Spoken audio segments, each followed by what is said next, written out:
This is SpaceTime Series 24, Episode 144, for broadcast on the 29th of December 2021. Coming up on SpaceTime, evidence of a dark matter-free galaxy. The asteroid Eurybates reveals some of its secrets. And as Russia continues to mass troops along its border with the Ukraine, Moscow launches a new classified military satellite. All that and more coming up on SpaceTime. Welcome to SpaceTime with Stuart Gary.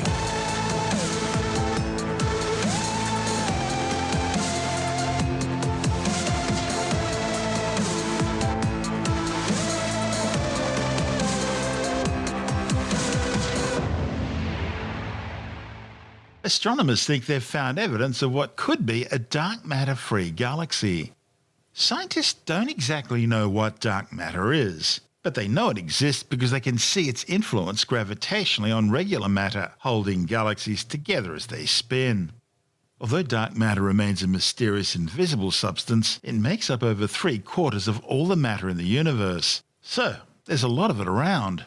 Previous studies have concluded that galaxies form inside halos of dark matter. So, finding a dark matter-free galaxy is puzzling. A report in the Journal of the Monthly Notice of the Royal Astronomical Society claims astronomers found no trace of dark matter in the galaxy AGC 114905, located some 250 million light-years away. It's one of 6 galaxies identified by astronomers which appear to contain little to no dark matter despite more than 40 hours of detailed measurements using the Very Large Array Radio Telescope in New Mexico. The study's lead author, Pavel Manserapina from the University of Groningen and Astron in the Netherlands, says AGC 114905 is an ultra-diffuse dwarf galaxy. He says the name dwarf galaxy refers to its luminosity, not its size. That's because it's about as physically big as our own Milky Way, but contains something like 1,000 times fewer stars.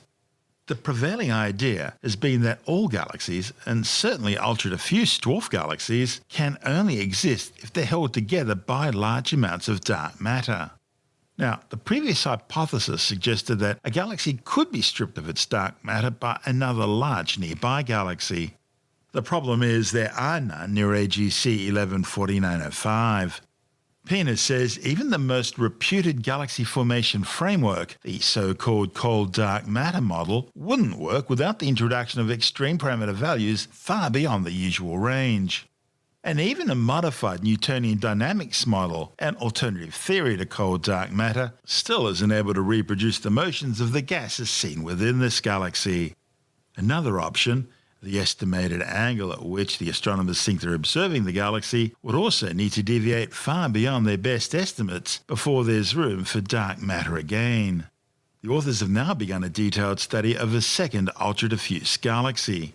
And if they again fail to trace any signs of dark matter in this galaxy, it'll make their case for dark matter-poor galaxies even stronger. This is SpaceTime. Still to come, the asteroid Eurybates reveals some of its secrets, and as Russia builds up a force of more than 100,000 troops along its border with the Ukraine, Moscow sends a new classified military satellite into orbit. All that and more still to come on SpaceTime.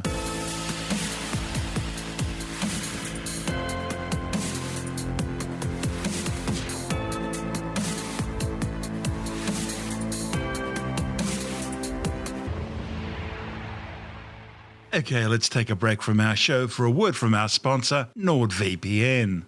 So, why do you think you need a VPN or virtual private network?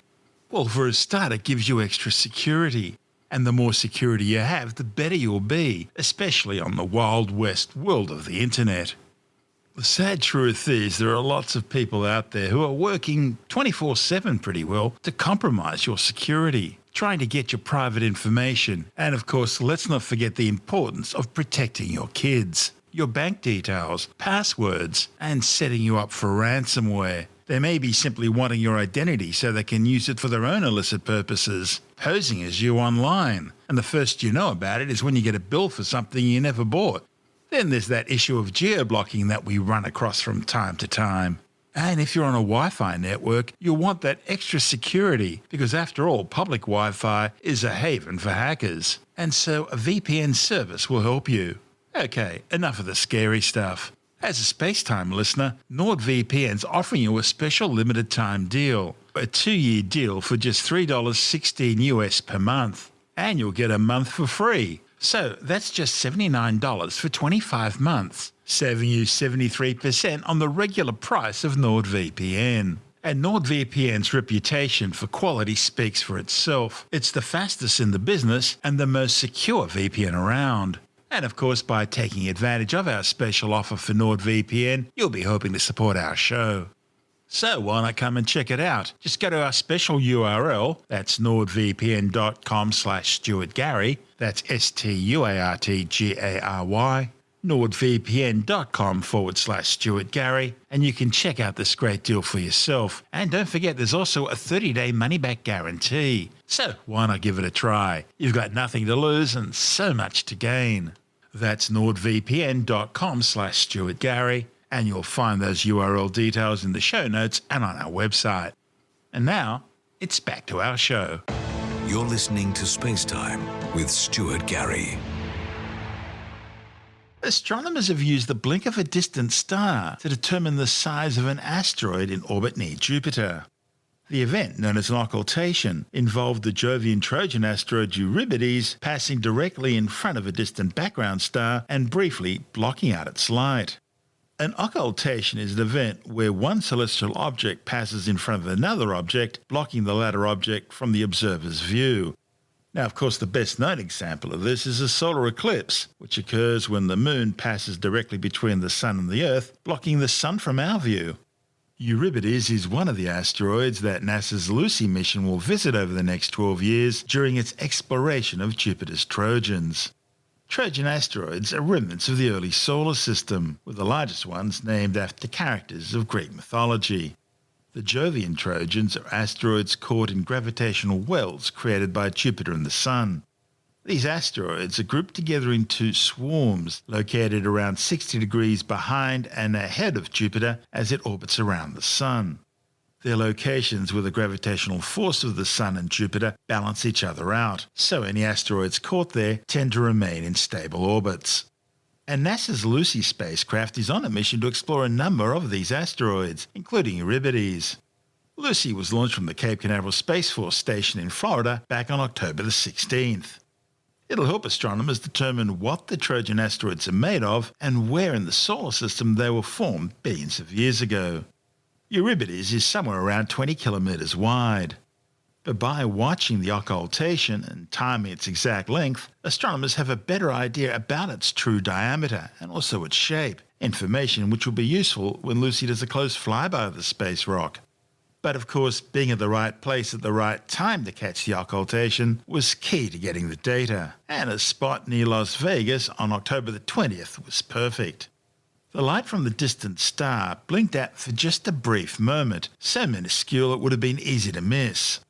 But the occultation saw a 300-kilometre wide shadow of the asteroid pass over the region. By spreading out inside the shadow's predicted path across Nevada, astronomers were able to measure Eurybates with an accuracy of several hundred metres, determining not only its size but also its shape. The information will be used by astronomers to supplement the data gathered by the Lucy spacecraft's close flyby of Eurybates in 2027. See, after Lucy reaches each asteroid, scientists will be able to measure the asteroid's mass. That information, combined with size and shape data from flybys, occultations and other techniques, will help reveal the density of each asteroid, and density tells scientists about composition, or whether an asteroid is made mostly of ice or rocks. Scientists hope to compare the compositions of the Trojan asteroids in order to figure out if they all came from the same place or from different parts of the solar system, and how the Trojans relate to other asteroids. This report from NASA TV. On October 20th, 2021, dozens of astronomers gathered near Las Vegas. They pointed their telescopes at the sky and waited for the moment that the light from a faraway star blinked out. It was an event so minuscule, it would have been easy to miss. Yet the data gathered by scientists from those few seconds helped contribute to the success of NASA's Lucy mission. As the astronomers observed the star, it appeared to blink out as asteroid Eurybates passed in front of it. Eurybates is one of 7 Trojan asteroids Lucy will visit over the next 12 years. The Trojans are clustered in 2 swarms that orbit the Sun at the same distance as Jupiter, though they're as far away from Jupiter as they are from the Sun. These asteroids are remnants of the early solar system, and by analyzing them up close, scientists can hone the theory of how the planets formed and ended up in their current locations. As Eurybates eclipsed the star, a phenomenon scientists call an occultation took place, whereby a shadow the size of the asteroid passed over the region. The best known example of an occultation is a solar eclipse, which occurs when the moon passes between the Sun and Earth, blocking the Sun from our view. Leading up to the occultation, astronomers predict the asteroid's shadow's path across Earth and set up dozens of telescopes along a line that's perpendicular to that path.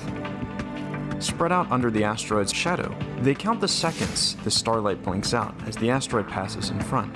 Using the asteroid's known velocity, it is possible to calculate its width. By observing multiple occultations of the same asteroid, scientists can catch different sides of the asteroid and combine their 2-dimensional silhouette projections into a 3-dimensional shape model. Observing an occultation is one of the most reliable tools scientists have to gather information about Lucy's target asteroids and prepare for flybys of each of the mission's targets. The team will continue to observe occultations until Lucy's last flyby of Patroclus in 2033. This is SpaceTime. Still to come, with more than 100,000 Russian troops now building up on the Ukrainian border, Moscow launches a classified military payload into orbit. And Astra have finally reached orbit with their latest rocket attempt. All that and more still to come on SpaceTime.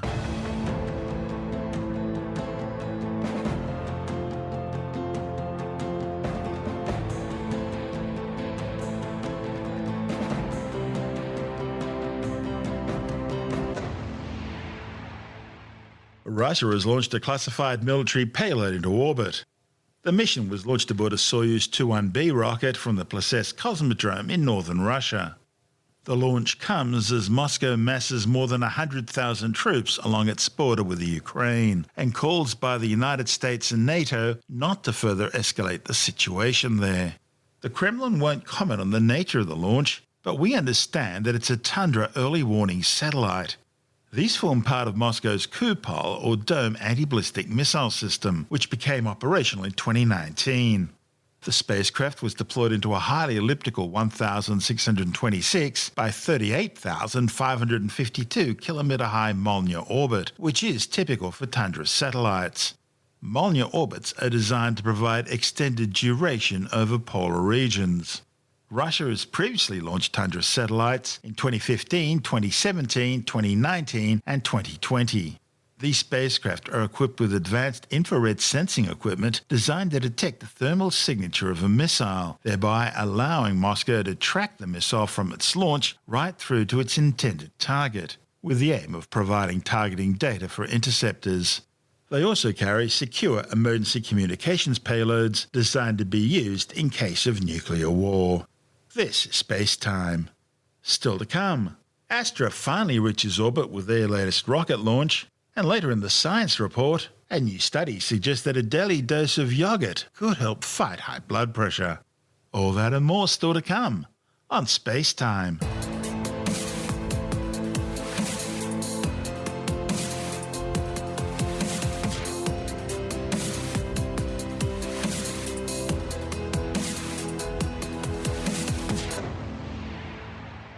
California company Astra Space have finally achieved orbit insertion with their latest rocket launch. The 11.6 metre tall Astra Rocket 3 was launched from the Alaska Pacific Spaceport Complex at Kodiak, carrying a 150 kilogram US Space Force demonstration payload. The successful flight follows a series of unsuccessful attempts over several years. Astra reached space for the first time back in August 2020, but it failed to achieve orbit insertion after the third stage had the wrong fuel and oxidizer mixture ratios. A launch attempt back in August this year also failed to reach orbit when one of the rocket's 5 main engines shut down just a second after liftoff, causing the vehicle to drift sideways. Mission managers were forced to trigger a self-destruct order, aborting the mission 2 minutes and 30 seconds downrange at an altitude of 50 kilometres. This is SpaceTime.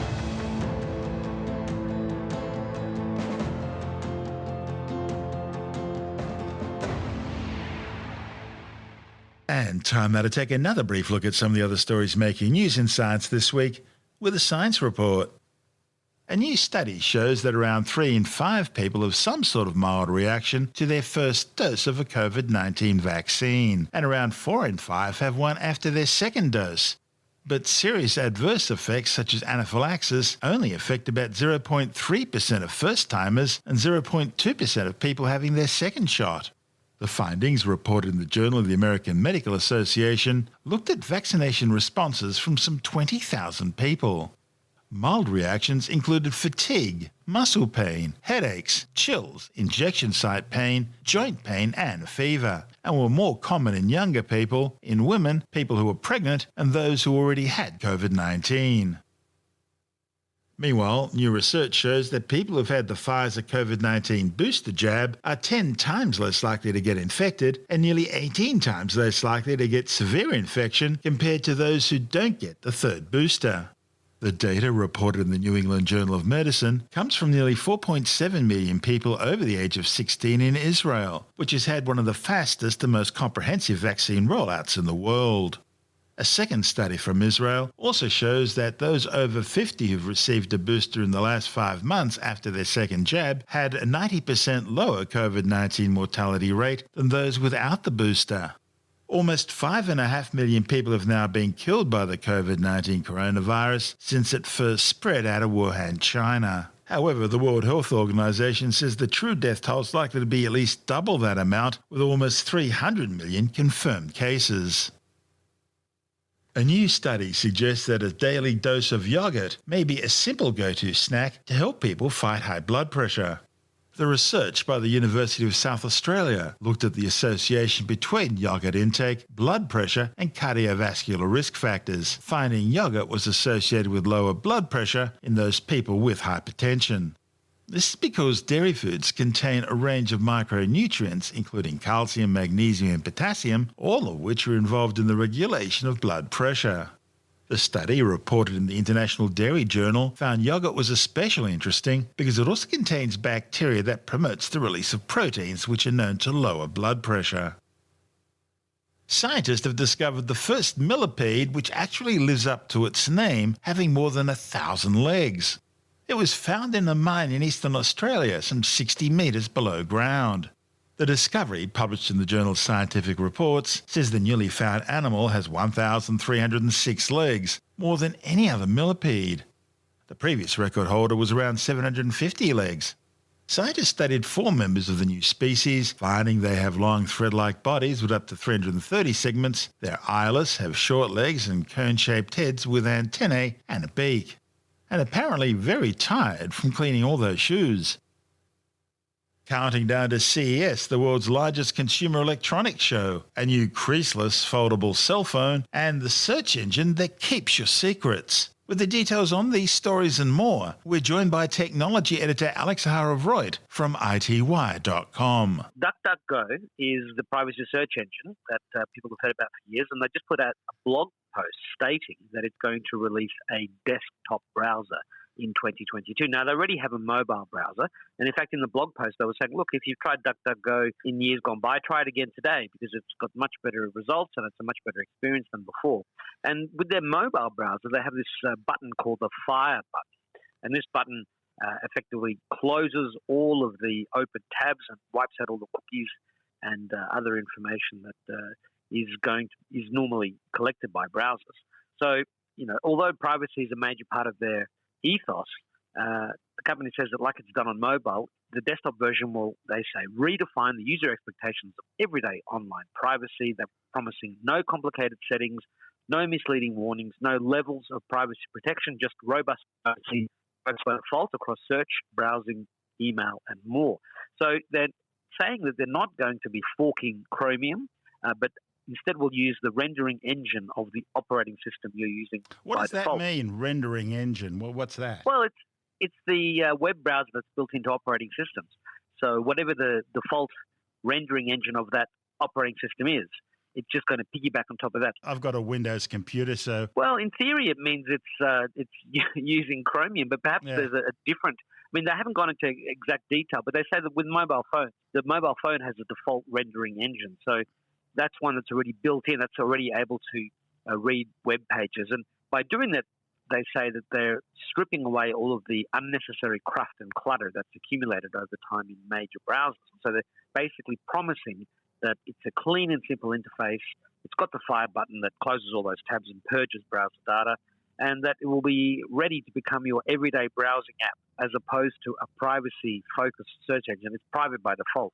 And they say that testers who've used it, comparing it to Chrome, they say it's much faster and more private and cleaner. So I look forward to trying it out. There are a number of privacy-focused browsers already on the market, but DuckDuckGo does have a cache, so yeah, it'll be interesting to try it out. Matt, you're going to CES. Tell us about CES, the world's biggest consumer electronics show. Yeah, it's held in Las Vegas every year. Now, 2021, it was cancelled. It was virtual only. But this year, they're bringing it back as a hybrid event, both physical and you'll be able to connect virtually to watch all of the different keynotes. And look, you've been able to watch keynotes and other sessions online for some time. But of course, in the age of COVID and remote working, hybrid working, not everybody wants to go to an event, especially with Omicron supposedly really going ballistic in the US. But look, I've got the Stoggles, which are these, they look like normal glasses, but they have safety glasses type of capability. So they don't let spray get into your eyes. Well, they've got things on the side and things on the top, so you can't easily put your finger in your eye to scratch your eye. Ah, right. You know, and they're anti-fog, anti-glare, anti-blue light, and they look like normal glasses, but they are protective. And I've got plenty of masks. I have UVC sanitization boxes to sanitize masks and phones and keys and remotes and other things like that. I've got a bigger UVC sanitization box that's big enough to put my shoes in if I wanted to sanitize those, but it can fold down into an inch in size. Another thing I bought something called silver grip gloves. Now these gloves originally were meant to be copper coated with silver, which is all self-sanitizing. Yeah, material. Basically, bacteria hates them, and so does some viruses. Yeah, and the reason why they had brass doorknobs was because they were also antibacterial, so I've read. So this is a fabric that's coated with 13% silver, and they've got these like a pouch that's coated in copper. So those two things together are meant to be self-sanitizing. So I've got those, which are much more comfortable than wearing latex or latex similar gloves, you know, that your hands don't sweat. And I've got plenty of sanitizer and wipes and all sorts of things. So did you grab an antigen test kit? But anyway, so I got the rapid antigen test. I haven't tried one yet, but I've got to have special COVID test 24 hours before I depart. I've had to fill out all sorts of forms. I got my third booster shot today. I will do everything I can to stay safe. There's going to be plenty of hand sanitizer. Everybody has to wear masks. So it's going to be a very different CES, but I look forward to seeing all the new things in terms of automation, AI, robots, smart assistants, cell phones and tablets, the latest PCs, autonomous cars, 5G, cybersecurity, the latest anti-COVID health gadgets. There should be a lot of those, various accessories and wearables, digital payments, and plenty more. So I'll have a good report for you in early January. I'll look forward to it. There's a new foldable phone. This is a creaseless version. Yeah, it's called the Oppo Find N, and it's only been launched in China. But if you've ever used the Samsung Fold or Flip smartphone, or you've seen one in stores, you know that the phone has a crease down the middle of the screen, which you can feel with your finger. It's sort of almost, at least with a flip phone, it's where you your thumb is swiping up and down. But the Oppo Find N is billed as a creaseless foldable phone. Now, this is from Android Central, who's had some hands-on time with it. And the Oppo Find N is using some sort of a teardrop mechanism that effectively gives you a completely flat display. Now, originally I heard that it was 80% less noticeable, which doesn't mean it's 100% less noticeable, but so far the reviews have said, well, there's no crease. And the interesting thing is that Samsung is the company that is providing the foldable display, the foldable glass, very thin glass that goes on top of this display. And so it makes me think that Samsung's Fold 4 and Flip 4 5G coming presumably sometime in 2022 will have a similar technology so that you're finally able to get a folding phone that has no crease. So completely flat the way you expect your smartphone to be, but then you can fold it and put it in your pocket. And I've been using the Samsung Flip 3 5G, and it's cool. I mean, everyone loves it. Everyone loves to play with it and see it, and they all wonder when Apple will do something similar. Apparently, Apple is going to release something similar in a couple of years. And I also read rumors that Apple is going to have a periscope lens with the iPhone 15 in a couple of years' time. So a lot of these developments happen on Android. Lens? Yeah. What's that? Huawei had one of those. Huawei had a periscope lens in 2018, and it was enabled them to, instead of the lens peering out the back, the lens goes up the screen. It's got a little prism that bends the light 90 degrees. And so you can have a longer series of lenses that goes up the phone rather than sticking out of the back of the phone to give you a 5 times or a 10 times optical zoom lens. And this is something that, we often see the Android side of the fence releasing all sorts of things, and Apple does it later, but Apple does it once the technology has matured. So the fact that we now have phones that are creaseless, for example, bodes well for a future iPhone that can flip down in half or turn into a sort of iPad mini. And it's also interesting to note that the Oppo Find N, which is China only, doesn't support the stylus, whereas the Samsung Galaxy Fold does support the stylus. And that's a difference that's going to be of interest and of use to some people. And, of course, you can buy the Samsung Galaxy Fold series globally. We'll probably see the Oppo Fold N appearing in the rest of the world sometime in 2022, or perhaps an updated model. That's Alex Zaharov-Reutt from ity.com.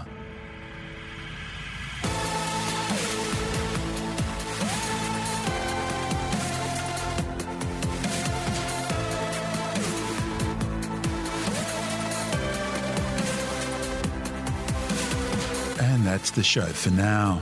SpaceTime is available every Monday, Wednesday and Friday through Apple Podcasts, iTunes, Stitcher, Google Podcast, Pocket Casts, Spotify, Acast, Amazon Music, Bytes.com, SoundCloud, YouTube, your favourite podcast download provider, and from spacetimewithstuartgary.com.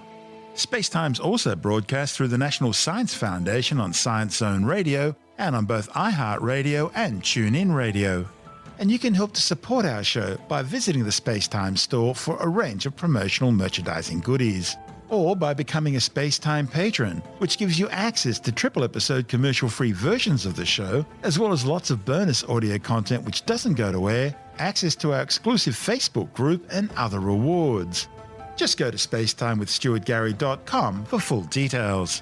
And if you want more SpaceTime, please check out our blog, where you'll find all the stuff we couldn't fit in the show, as well as heaps of images, news stories, loads of videos, and things on the web I find interesting or amusing. Just go to spacetimewithstuartgary.tumblr.com. That's all one word, and that's Tumblr without the E. You can also follow us through @StuartGary on Twitter, @SpaceTimeWithStuartGary on Instagram, through our SpaceTime YouTube channel, and on Facebook, just go to facebook.com/SpaceTime with Stuart Gary. And SpaceTime is brought to you in collaboration with Australian Sky and Telescope magazine, your window on the universe. You've been listening to SpaceTime with Stuart Gary. This has been another quality podcast production from Bytes.com.